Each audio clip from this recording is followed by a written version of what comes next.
Pada hari Arafah, apa yang afdal? Puasa.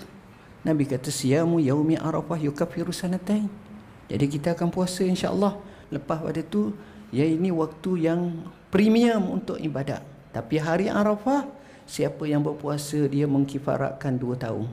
Hebat puasa hari Arafah. Hari Arafah betul kita puasa, apa benda kita nak laku hak paling afdal? Nabi sebut afdalu ma qultu ana wan nabiyyuna min qabli la ilaha illallah wahdahu la syarikalah lahul mulku wa lahul hamdu yuhyi wa yumiit wa huwa hayyul la yamut wa huwa ala kulli syai'in qadir. Seafdal-afdal yang sepatutnya aku boleh kata dan juga para nabi sebelum daripada aku duk ucap ialah kalimatut tauhid, la ilaha illallah wahdahu la syarikalah lahul mulku wa lahul hamdu yuhyi wa yumiit wa huwa hayyul la yamut wa huwa ala kulli syai'in qadir, atau seumpamanya begitulah lafaznya.